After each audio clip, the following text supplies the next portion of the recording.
Before this video gets started, I want to tell you a secret. At the end, I tell you how much you can make as a trucker, but you have to watch the video all the way to the end to find out.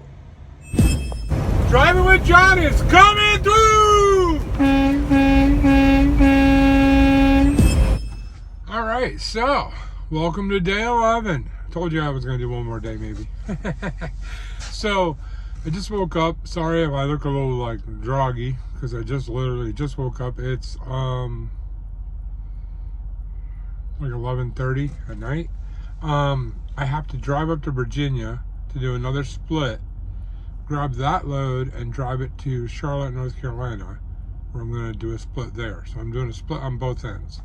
So let's get rolling. I have to hurry and get moving because supposed to be up there by like 2:30, so I gotta get rolling now. I'm about 170 miles away. All right, see you in the next clip.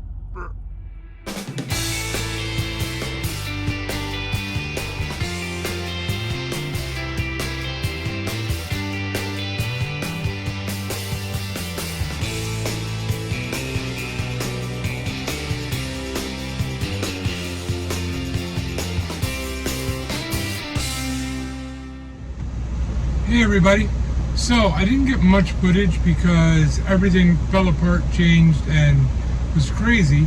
So let me explain. I was originally supposed to stay at that truck stop until 5:30 in the morning, where another driver was going to meet me there and we were going to swap trailers and I was going to continue on with the load. Well, apparently that driver didn't plan out his trip properly, started too early and couldn't make it to me. So I got called for,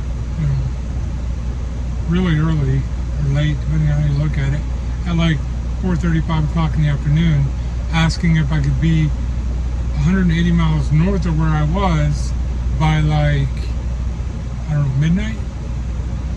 And I hadn't even slept yet because I thought I was going to have all night to sleep and then get up at 5:30 in the morning. So long story short, I did sleep until about midnight. And then I drove up there, got the load, drove throughout the night to get the load delivered on time, and here I am. So, didn't really get much accomplished other than that. So, didn't get any road footage or anything like that.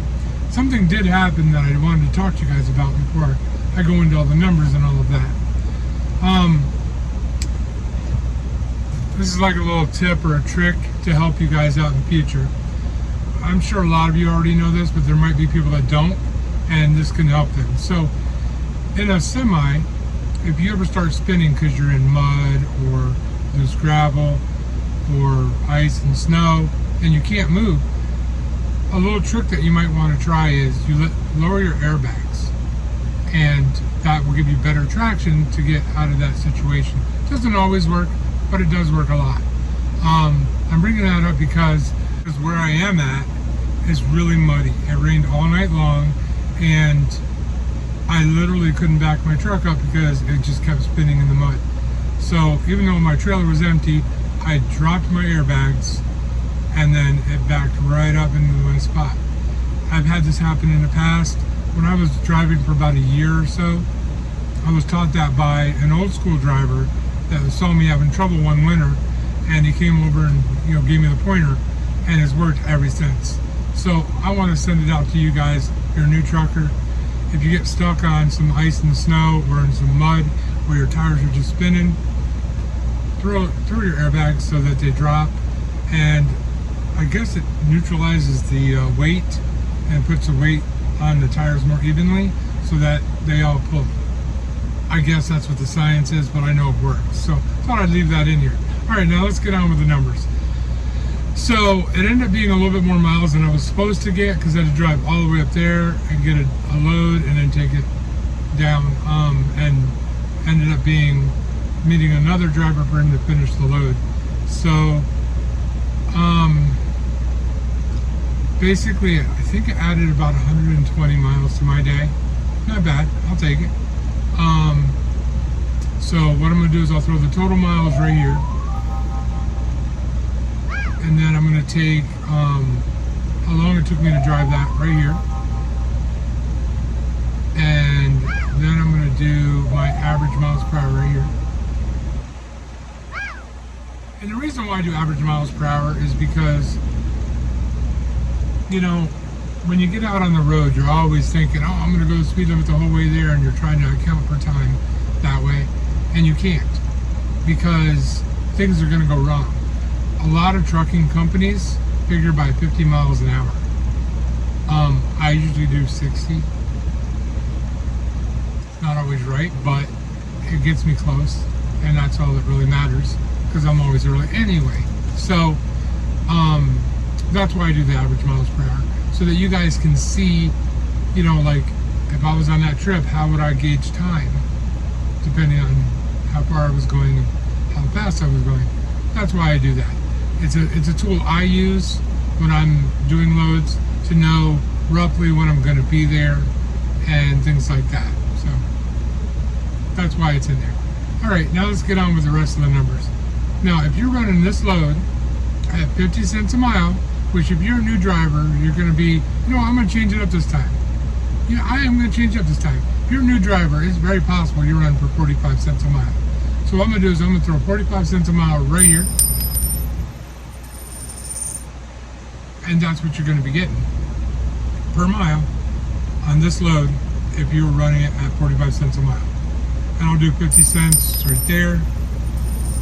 Now I'm going to jump to 60 cents down here. Now, those three are like the beginning numbers. If you got really lucky and you got a 60 cent mile, that's great. You know, but 50, 45, that's probably more rational for a brand new driver.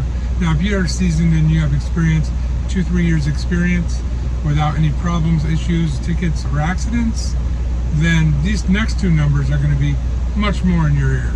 So I'm going to do the next three numbers. I'm going to do 65 cents here. I'm going to do 70 cents here. And I'm going to do 75 cents here.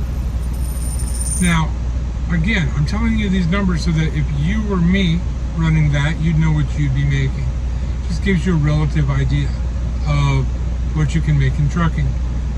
As a new driver, you're not going out to make money. Yes, you're going to make some money, and it's probably decent money, but you're going out the first couple of years, you want to get experience. That's what matters. And you're making money too. Once you get that experience, you can start looking at these bigger numbers and, you know, become an owner-operator. There's lots of options. So, and I have experience in all of them, except for running a carrier, of course. But I've done owner-operator, I've done company, and I'm just telling you, when you're brand new, you know, you're going to focus on those numbers and then eventually get to these numbers. So, okay, so that's the long and the short of it. If you like trucking blogs and this is your thing that you do, then make sure you do subscribe, hit that bell so that you get noticed. You get notices whenever I post, and make sure that you hit the thumbs up and you share my posts. I really appreciate everybody that does all of those things so much, because you're helping my channel a lot. All right, all my trucking buddies out there, do me a favor. Keep your rubber on the road. You didn't know I was going to say that, did you? Keep your tires turning. Stay right side up. To all my non-trucking buddies, followers, out there, Facebook, YouTube, whatever you're watching me on. Just remember one very important thing. I'm a trucker, and truckers, holy moly, I'm messing this all up. Truckers are people too. So be nice to us. See you on the next video.